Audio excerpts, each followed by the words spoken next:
Voilà, mesdames et messieurs, vous êtes toujours à l'écoute de votre radio Victoire FM. Et donc, ce matin, notre invité, c'est le chargé aux affaires politiques et de la formation à la CDPA, c'est M. Pascal Adoko, qui est le secrétaire général adjoint. Alors, encore une fois, M. Pascal Adoko, bonjour. Bonjour de nouveau, Joachim. Voilà, votre formation politique sera bientôt en congrès, mais comment se porte la CDPA aujourd'hui? Non, la CDPA se porte très bien. Ça, je peux le dire, c'est pas de la démagogie. La CDPA se porte très bien. Et puisque ces derniers temps, on vous a vu à l'intérieur du pays en train de restructurer, redynamiser vos démembrements, disons, les fédérations. Oui, ce congrès n'y assisteront que les fédérations qui auront fait leurs congrès fédéraux et renouvelé leurs instances.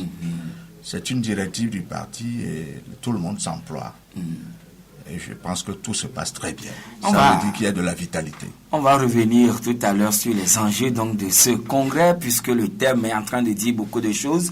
Mais avant de revenir là-dessus, vous avez eu à suivre tout à l'heure dans le journal, nous l'avions dit, aujourd'hui le Togo est en train de développer le port en eau profonde et ça crée énormément d'emplois. Cependant, ces emplois, d'une manière ou d'une autre, échappent aux Togolais, c'est-à-dire les emplois créés à ce niveau ne sont pas forcément garantis pour les Togolais. Autrement dit, les Togolais ne sont pas mieux formés pour pouvoir essayer d'exercer dans ces domaines. Bon, vous savez, le système éducatif togolais a des problèmes. Nous sommes restés, si vous voulez, dans la logique des auxiliaires de l'administration coloniale. Et c'est ce système qui se pérennise. Donc c'est un système littéral, on écrit, etc. On a les grands diplômes, les cravates, tout ça. Et c'est ça qui continue de caractériser notre pays. Malheureusement, c'est quand après, on est resté sur ce statu quo, alors qu'en réalité, nous devons tout faire pour avancer. Bon, sans avoir quelque chose à reprocher au système que les Français nous ont légué, ça présente trop d'insuffisances. On n'a pas le sens pratique. On a des difficultés pour transformer notre milieu. On a des difficultés pour agir sur notre milieu. Et on est resté des fonctionnaires dans l'esprit et finalement aussi dans la réalité. Et c'est pour ça d'ailleurs que dès lors que la fonction publique, etc., toutes ces structures ont du mal à recruter, vous voyez le nombre de chômeurs. Donc, nous devons un peu regarder les systèmes anglo-saxons. Oui, mais en tout cas, c'est un rêve. Avant de regarder le système anglo-saxon, c'est un rêve, vous l'avez si bien dit, mais pourquoi au niveau de la France, qui est la métropole, les Français développent leur pays à travers le système éducatif dans ce pays, mais nous qui sommes des pays colonisés, on n'arrive pas à plagier la même chose? Non, notre malheur, c'est que nous sommes statiques, nous ne bougeons pas. Chaque année, ou quasiment chaque gouvernement français qui vient apporte quelque chose au système éducatif de son pays. Je crois que cette rentrée même, il va y avoir encore un conflit avec la ministre de l'Éducation qui apporte des réformes et les enseignants ne sont pas d'accord. Ça veut dire qu'on apporte des touches chaque gouvernement pour améliorer chaque fois. Alors, le problème, c'est que, est-ce qu'au Togo, on améliore chaque fois? Déjà, ce qui existe, on le laisse dans la décrépitude. Le chef de l'État, celui qui nous dirige, dans les conditions que nous connaissons, voilà, il a annoncé une réunion. Les assises dans le secteur de l'éducation, c'était donc au cours d'un discours à la nation. Moi, c'est un serpent de mer. Le Togo n'est pas géré, je suis désolé. Et voilà. Et bon, si les choses se passent comme ça, comment voulez-vous que les gens s'asseyent pour réfléchir? On devrait anticiper. Oui, mais à partir du moment où on a fait faire un investissement aussi important que ce qui se passe au port de Lomé. Sur ces investissements, on peut parler aussi, mais pour le moment, c'est des investissements qui sont faits. On doit anticiper sur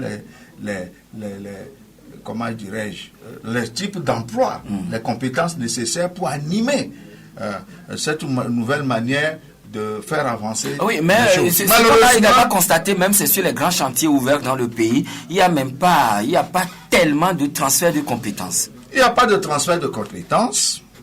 On aurait imaginé qu'après 20 ans, où le pays est resté carrément, comment je dirais, dans un système de glaciation, c'est-à-dire que le général Eyadema tenait absolument à rester au pouvoir, a fait en sorte que le pays ne bougeait plus, il n'y avait plus de travaux, etc. Et donc les travaux de route, il n'y en avait plus. Donc l'entreprise togolaise a perdu de l'expérience. Il n'y en avait plus. Maintenant que les travaux ont redémarré, il fallait rapidement penser à recycler les gens, à les former. On ne devrait pas non plus, sous je ne sais quel prétexte de libéralisme, je ne sais pas, on ne devrait pas autoriser les entreprises à soumissionner, les entreprises extérieures à soumissionner, sans un partenariat avec les entreprises togolaises. Donc l'État devrait imposer cela. Il devrait imposer cela. Vous venez au Togo, vous êtes une entreprise tunisienne, vous voulez travailler sur la route Lomé-Blita. Pour soumissionner, vous devez être en joint venture, en partenariat avec une entreprise togolaise. Ça doit être la base du contrat. Et c'est ce faisant qu'on pourrait faire le transfert de compétences. Il y aura le transfert de compétences. D'abord, une entreprise, ce n'est pas que c'est d'abord les hommes, ensuite le matériel et le savoir-faire. Mais imaginez qu'aujourd'hui, par exemple, quand on a démarré les travaux, je n'ai rien contre les entreprises étrangères qui ont travaillé. Ces entreprises ont travaillé et ils ont amené leurs ouvriers. Et s'ils s'en vont, ils partent avec leurs ouvriers. Aujourd'hui, on a la chance que une ou deux entreprises togolaises ont commencé par travailler. Pas exceller. Je ne veux pas discuter de ça, parce que ça, c'est la cuisine interne à notre pays. Mais eux, au moins, ils sont en train de faire quelque chose. J'espère que le ratio en cadre, je veux dire, le ratio en cadre des étrangers et des autochtones est un ratio en faveur du Togo. Pour que demain... On l'espère bien. Et je l'espère, mais comme je n'ai pas d'information là-dessus, je ne vais pas me prononcer, mais c'est des inquiétudes que je manifeste. Et je leur lance un appel, que c'est le moment où ils doivent faire en sorte que le transfert de technologie revienne au Togo. Et qu'en matière de travaux publics, parce que le Togo avant, c'est nous qui allions enseigner ça aux pays voisins. Donc aujourd'hui, il faut que rapidement, ce transfert de technologie se fasse. Et donc, je leur demande de faire en sorte que très rapidement, derrière une compétence étrangère, il y ait un Togolais, un jeune Togolais qui apprend. Et que très rapidement on puisse. Et que le système de sous-traitance soit également pratiqué pour que les autres entreprises qui ne peuvent pas, ou n'ont pas la chance encore d'arriver à ce niveau-là, apprennent aussi à le faire.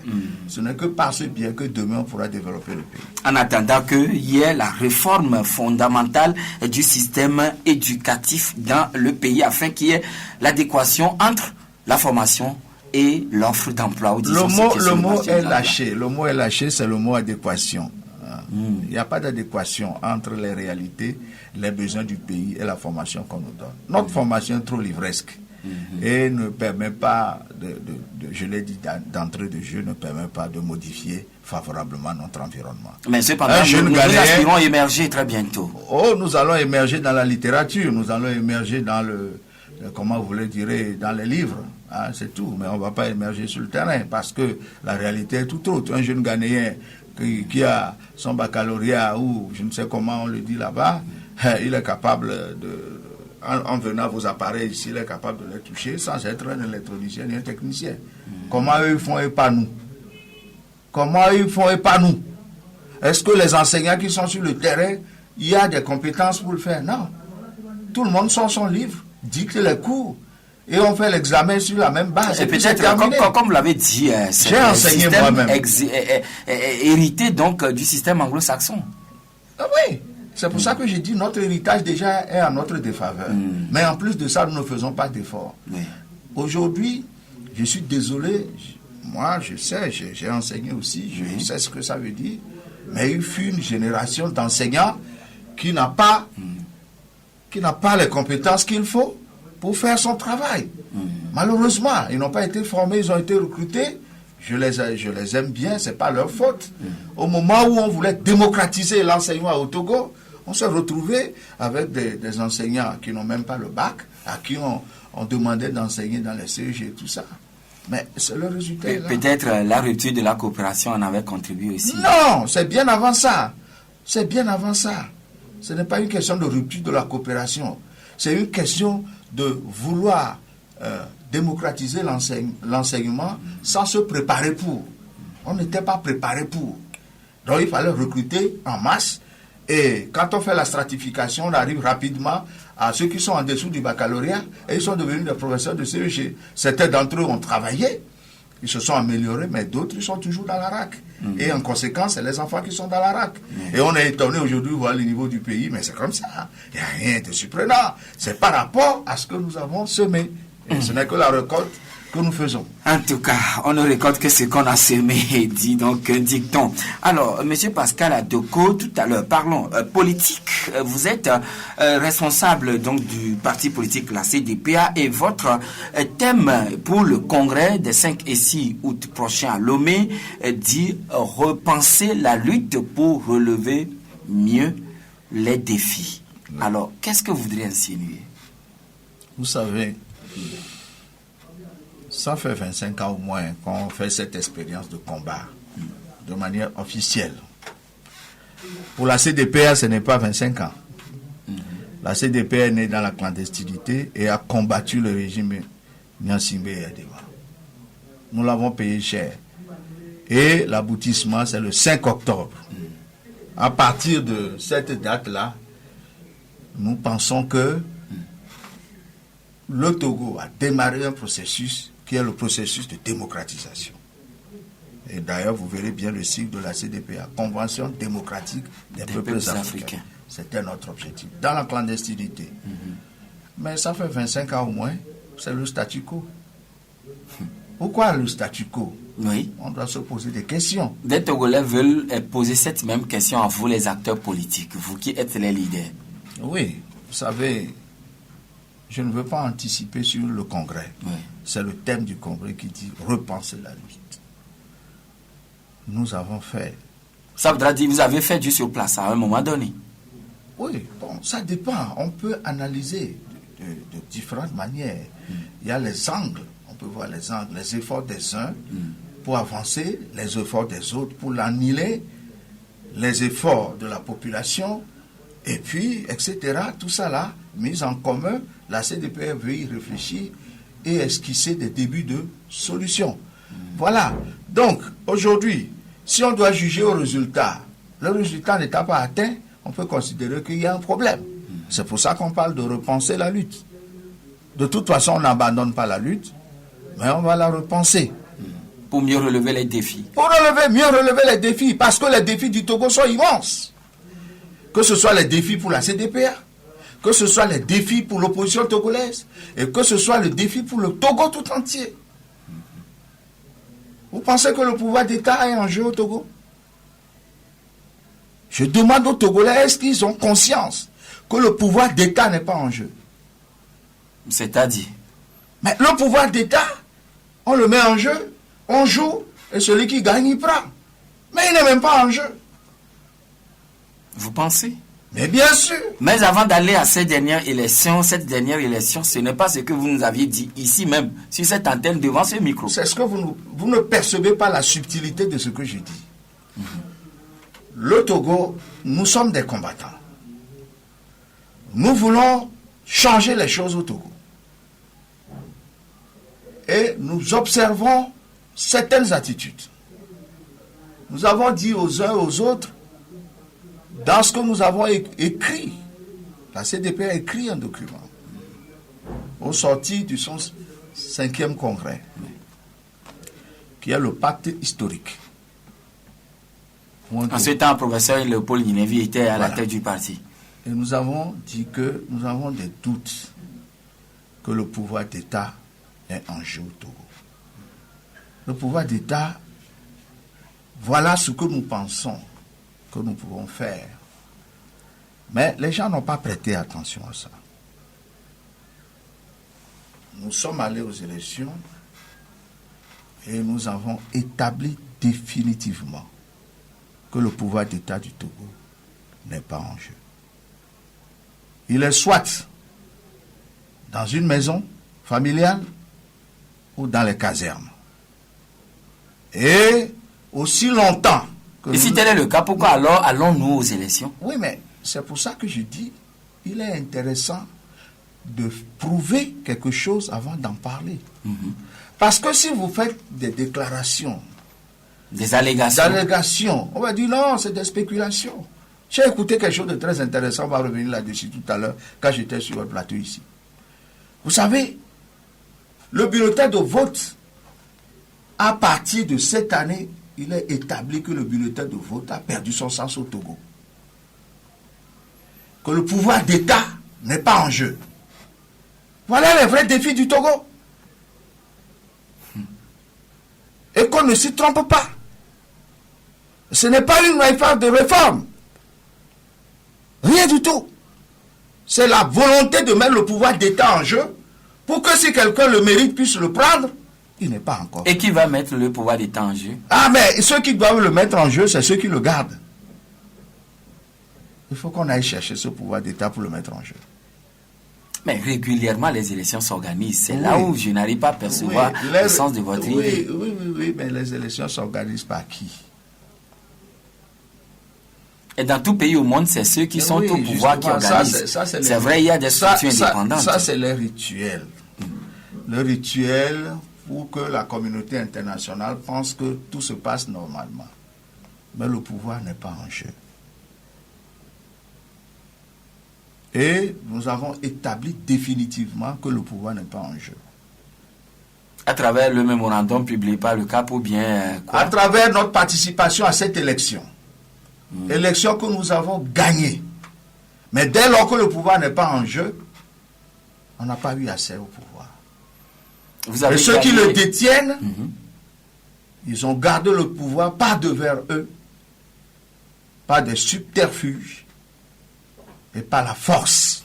Et comment la communauté internationale, les observateurs n'avaient pas pu déceler cela et que ce soit vous seuls qui puissent le voir? Non, mais ils n'ont décelé que quoi?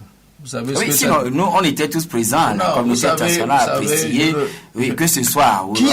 Qui aurait apprécié? La communauté internationale. Non, arrêtons. Je ne veux pas être désobligeant parce que nous sommes dans le Conseil des Nations. Disons, l'Union européenne, l'Union africaine, l'OIF, d'ailleurs, qui a travaillé ensemble avec vous sur le fichier électoral. Vous savez, vous êtes journaliste. Oui. Si vous êtes capable de demander à l'Union européenne son vrai rapport, on vous le donnera. Et vous verrez ce qu'il y a dans le vrai rapport. Donc ces institutions nous servent du faux à la place du vrai? Bon, je ne veux pas porter de jugement parce que je veux que les populations togolaises apprécient par elles-mêmes. Le rapport de l'Union européenne n'est pas sur la place publique. Pourquoi? Nous avons sorti un document, un mémorandum établissant clairement comment les choses se sont passées, parce que chaque année, à chaque période, on nous dit, mais vous ne prouvez pas, vous ne donnez pas, nous avons donné les informations. Tout à l'heure, j'étais sur votre plateau ici. L'opposition togolaise a toujours dit, on inscrit les étrangers. Qui a fait attention à ça jusqu'à ce jour? Mais l'opposition ghanéenne a dit, il y a des Togolais sur la liste et tout le monde s'émeut. Pourquoi? À hauteur de 76 200. Vous pensez que c'est 76 200 étrangers seulement qui ont voté au Togo? Ça, c'est un chiffre mineur. C'est un chiffre mineur. Et vous ne l'avez pas établi? Non, on l'a établi. Voilà, l'opposition a animé une conférence de presse au cours de laquelle elle a exposé les trucs de biométrie faciale, ainsi de suite. Monsieur Joachim. Oui. Grâce à Excel seulement, nous avons prouvé à l'auto-école, enfin, et à l'hôtel Ibis. Et si j'ai bonne mémoire, c'est moi-même qui ai sorti le mot. Le fichier est corrompu, s'il vous souvient. Nous avons établi sur un petit échantillon que ce n'est pas normal. Vous pensez que les gens font attention à ça? quels sont les intérêts de la communauté internationale au Togo? Posons-nous la question. Oui, mais le fichier étant ainsi, cependant, vous aviez accepté. Et le général Siaka Sangaré de l'EIF avait dit que le fichier n'était pas propre. Cependant, vous aviez tous ensemble convenu qu'on puisse aller à cette élection avec ce fichier en l'état. Vous savez, en matière politique, il y a des considérations qu'on ne peut pas expliquer comme vous l'expliquez. Je vais vous donner un exemple de ce que c'est que la communauté internationale. Vous connaissez le Burundi? Oui. De Pierre Nkurunziza. Il n'est pas installé au pouvoir aujourd'hui. Est-ce que vous pouvez imaginer un seul instant que la communauté internationale qui a aidé les Burundais à signer l'accord d'Arusha puisse laisser Nkurunziza organiser les élections et s'installer sur le trône et qu'on demande aux gens de collaborer avec eux? C'est ça la communauté internationale. Nous autres, nous avons une vision très claire de ces choses-là. Eux, ils sont des diplomates. Ils font de la diplomatie. Ils nous ont clairement enseigné, et nous le savons définitivement, que les États n'ont pas d'amis. Ils n'ont que des intérêts. Alors si quelqu'un protège les investissements de ces acteurs économiques sur place ici, il est normal qu'ils disent que bon, ben ça s'est bien passé, etc., parce qu'il ne veut pas qu'il y ait trop de bruit autour. C'est une question de rapport de force.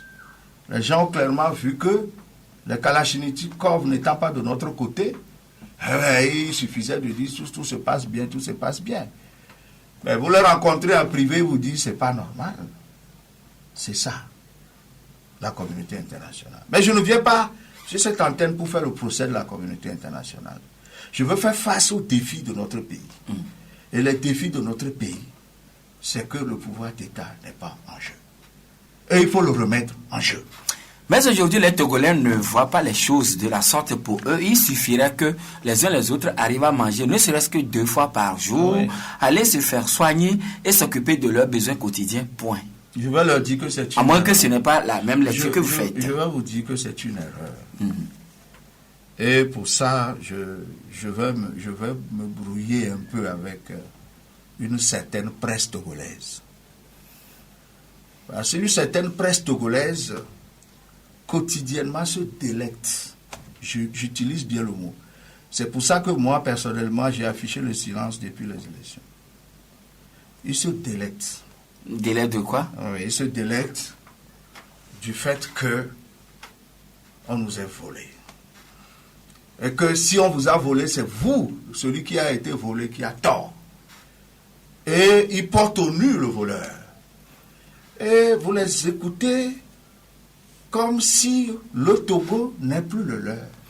Non. Laissez-moi terminer. C'est des Togolais qui font des analyses aussi. Aucune analyse bien que journalistes, en tout cas, ils ont leur opinion, en fait. Ce n'est pas une opinion. Non. Mais le procès, ce ne serait pas trop... Je vais être dur. Je vais être dur. Non, là, vis-à-vis des journalistes, je ne serai pas tout à fait d'accord. D'accord, vous n'êtes pas d'accord, oui. Mais ils n'ont jamais été tendres avec nous autres aussi.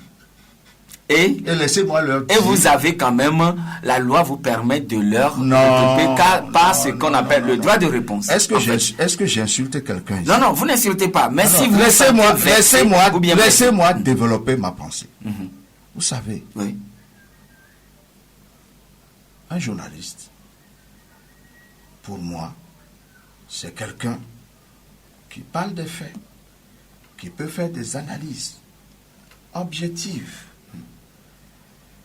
Ce n'est pas quelqu'un qui pense qu'il n'est plus un patriote, il n'est plus un Togolais, et qui s'extrait complètement de son pays et qui considère que son pays peut être n'importe comment, pourvu que lui, il puisse s'exprimer, et je ne sais quoi encore. Et là, est-ce que vous voudrez nous dire que celui qui doit s'aligner sur votre position est bon journaliste? Je ne dis pas qu'il doit s'aligner sur notre position.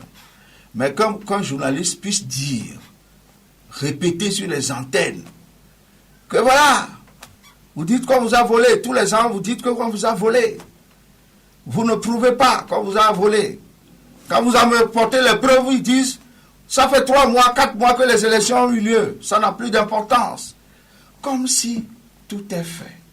Tout est fait pour que ce soit plutôt la victime qui soit portée aux gémonies. Et que ce soit celui qui exerce la force, qui opprime, qui soit porté au nu. Je ne le comprends pas. Je ne le comprends pas. Je ne sais pas que le Togolais peut dériver jusqu'à ce point. Dériver, est-ce que c'est pas trop dit? Autrement dit, il y a quand même les journalistes, quoi qu'on dise, après tout, ils sont aussi des Togolais. Et peut-être avec des appartenances politiques, on en sait. Ah bon? Moi, je ne savais pas qu'ils avaient des appartenances. Ils sont des Togolais quand même. D'accord. S'ils ont des appartenances politiques, alors ils n'ont qu'à écrire ce qu'on appelle opinion. Opinion. Mais quand vous commentez des choses de cette manière. Oui, mais est-ce que vous-même, le temps de pouvoir faire recours à la Cour constitutionnelle, vous ne l'aviez pas fait, et voilà que 4 mois après, vous aviez produit le mémorandum pour dire que l'élection était sortie de son cadre légal. Est-ce que c'était le bon moment de le faire ou carrément il fallait porter toutes ces réserves-là à la face de la Cour constitutionnelle qui avait la latitude de trancher ou d'apprécier ou de juger? Vous savez, en 1998, la CDP avait introduit un recours. Ils étaient tous d'accord que le recours était recevable. Mais ils ne l'ont pas reçu. Parce que du vivant des Yadémon, on ne pouvait pas recevoir. Vous comprenez ce que je veux dire? Ce n'est pas que la Cour n'a jamais été sollicitée. La Cour a démontré suffisamment. Très tôt d'ailleurs, pour ce processus électoral, sa posture. Dès lors que la Cour n'a pas été capable même de respecter les dates constitutionnelles, que lui-même, 5 ans auparavant, nous avait imposées, nous avions déjà des raisons de douter. Vous savez... Et pourtant, vous avez participé à cette élection. Oui, mais nous... Ah oui, quand vous doutiez déjà. Douter de quoi? Si on doute de la Cour, donc on ne va pas participer aux élections.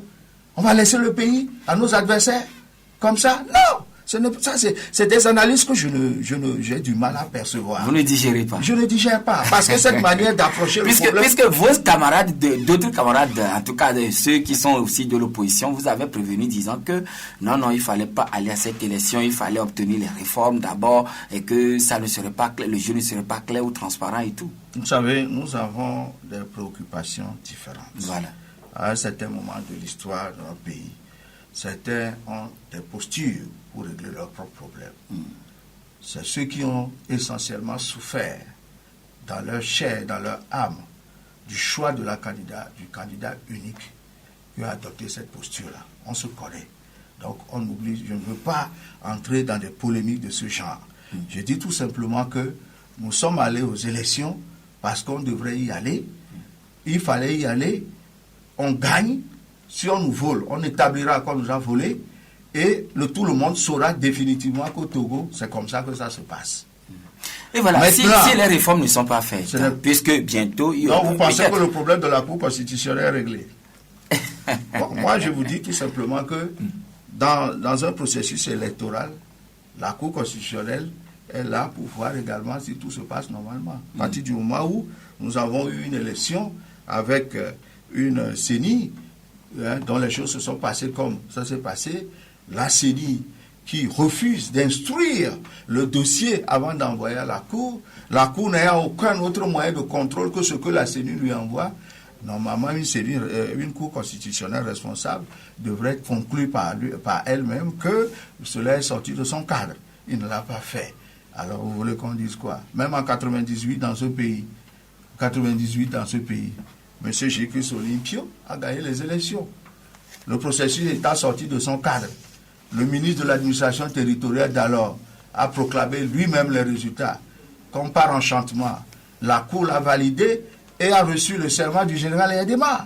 Donc vous voyez, quand vous nous parlez des choses comme si vous ne connaissez pas ça. Non, et étant donné que cela relève du passé, de toute façon, vous avez quand même sauf que seul le passé instruit l'avenir. Voilà, mais quand même, si dans les conditions actuelles, les élections locales ou les élections, législatives s'organisaient, est-ce que vous serez à même d'y participer, c'est-à-dire de prendre part encore à cela? Mais avant de répondre à la question, il y a un auditeur qui est en ligne avec nous. C'est Lawson. Bonjour. Oui, bonjour à deux victoires et bonjour à votre invité.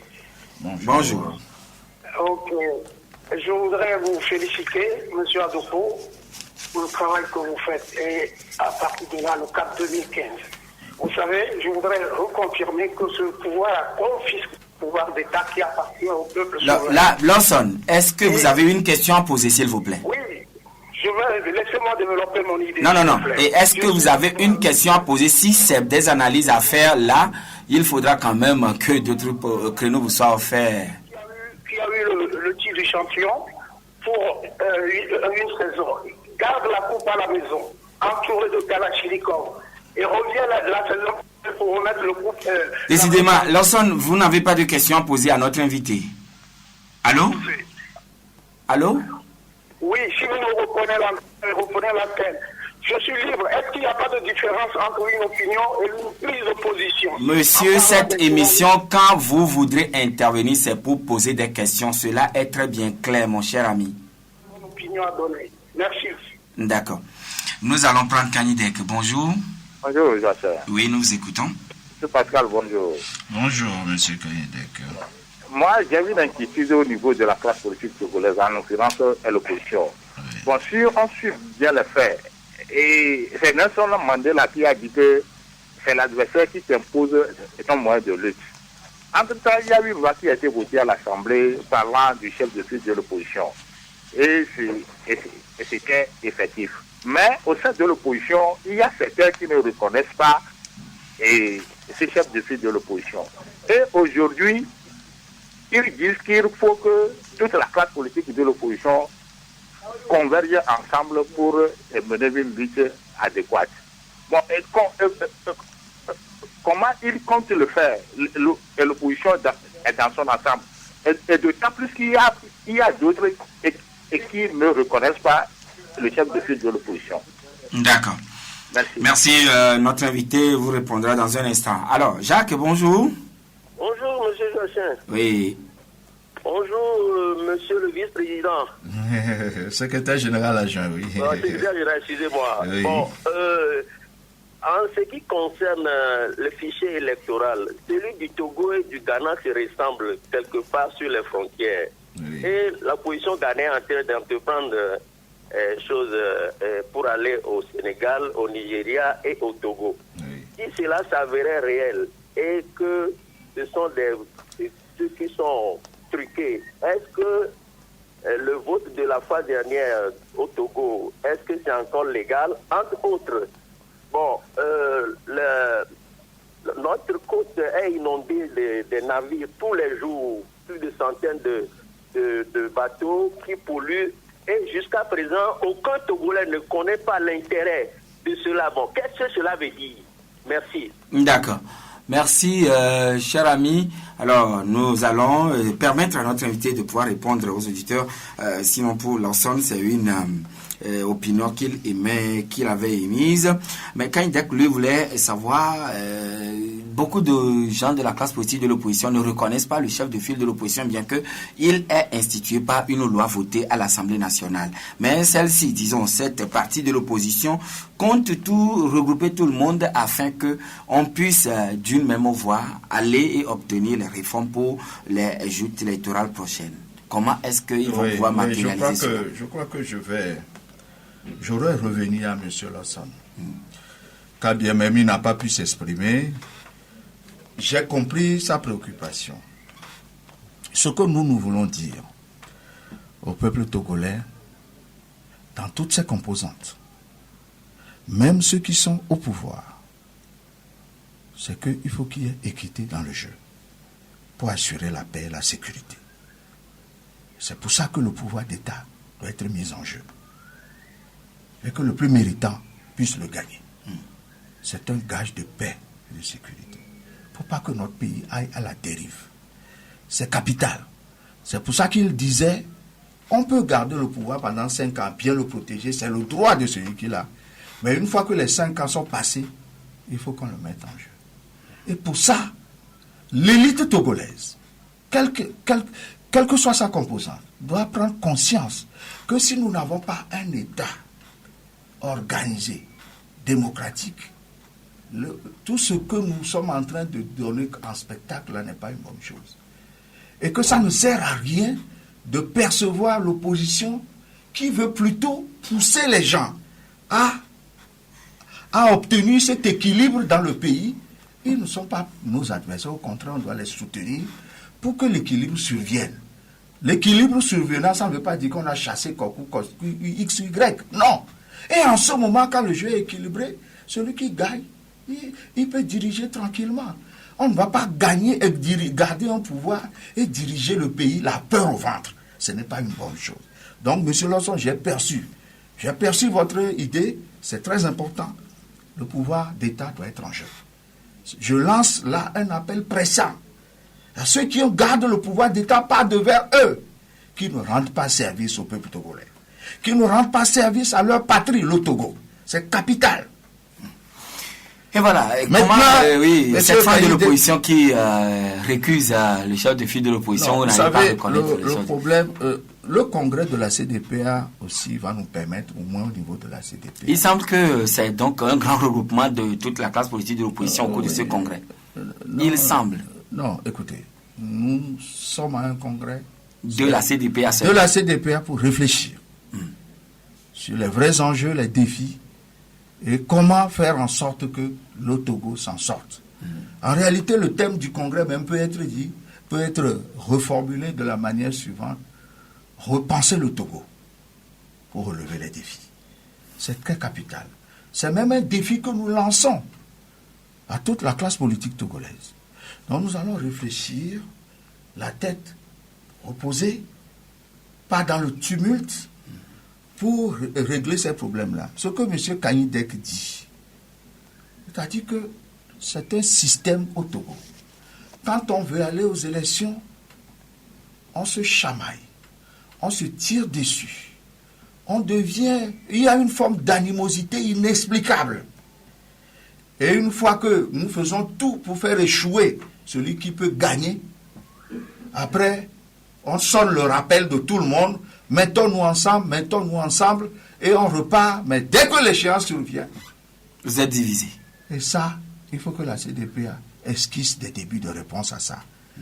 Donc, ceux qui n'étaient pas d'accord hier avec vous seraient les bienvenus également à ce congrès. Je n'ai jamais dit ça.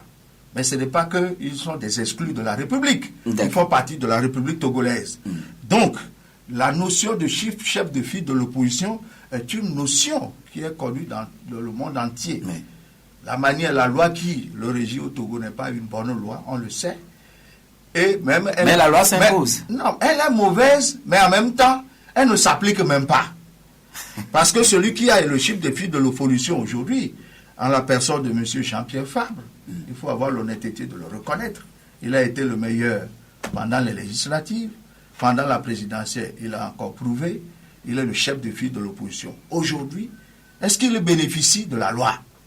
Donc les droits afférents à cette loi ne lui sont pas encore... Rien du tout. Donc ça veut dire que nous sommes dans un pays où on ne respecte pas la loi, où on taille la loi sur mesure pour certains. Et ce n'est pas normal. Et si donc ce que les Ghanéens sont en train de dire aujourd'hui, disons la NPP, et si cela s'avérait quand le chef de file de cette opposition va sillonner les autres pays de la sous-région, si cela s'avérait, est-ce que la dernière élection au Togo sera illégale? C'est la question de Jacques. Nous avons déjà dit que la dernière élection au Togo est sortie de son cadre légal. À partir du moment où cette élection est sortie de son cadre légal, normalement, on devrait, à la limite, donner le vrai vainqueur ou tout au plus réorganiser une autre élection. Mais comme nous sommes dans un pays où on n'a même pas mis le pouvoir d'État en jeu, le pouvoir d'État est gardé dans un coffre-fort familial ou dans les casernes, on a beau démontrer X ou Y, Z, ça restera le statu quo. Mais nous allons forcer ce coffre-fort pour que le pouvoir... En participant au gouvernement avec... Pour que mais Joachim, il ne faut pas plaisanter, excusez-moi, avec les choses... Non, je suis en train de vous poser la question. Non, quel gouvernement? Puisque vous avez dit que vous allez forcer les choses... Nous allons forcer le coffre-fort pour que le coffre-fort s'ouvre et que le pouvoir d'État soit au milieu pour tous les Togolais. Ce n'est pas une question de participation au gouvernement. C'est quoi? Il y a un gouvernement au Togo, vous avez le sentiment qu'il y a un gouvernement au Togo? En tout cas, combien de conseils, un seul conseil des ministres qui a été fait. Vous êtes journaliste. Vous avez couvert combien de conseils des ministres? C'est un seul conseil des ministres qui a été fait jusqu'à présent. Pourquoi les gens ont tenu absolument à prendre ce pouvoir par devers? D'accord. Et les navires qui sont donc... Non, laissez-moi, j'achève de dire. Moi, j'ai du respect pour tout le monde. J'ai du respect pour celui qui est chef d'État aujourd'hui. Je lui conteste sa légitimité et je lui dis, si en dépit de tout ça, il a pris le pouvoir, il faut qu'il gère le pays. Voilà. Maintenant, cette histoire de vote, de navires. Non, d'abord de liste électorale. Sinon, le temps est déjà contre nous, excusez-nous. Bon, une minute, s'il vous plaît, une minute. Oui. Une minute, c'est important, parce que cette affaire d'inscription transfrontalière peut mettre le feu aux poudres dans notre sous-région. Tout comme la CEDEAO avait dit, il faut qu'on limite les mandats à 2. Il faut qu'on réfléchisse aussi sur cette manière d'enrôler les électeurs pour que les gens, des et qu'il n'y ait pas d'affrontement entre les populations de la sous-région. Parce que le risque est énorme. Le risque est énorme. Nous sommes pacifiques au Togo, mais les autres ne sont pas aussi pacifiques que nous. Et voilà votre mot de fin. Quant aux navires qui sont sur notre côte, nous pouvons espérer que c'est pour l'intérêt de notre économie. Bon, encore faut-il que la reddition des comptes monte suffisamment, que le port autonome de Lomé contribue au développement du pays et que ce ne soit pas seulement les investisseurs qui empochent le magot.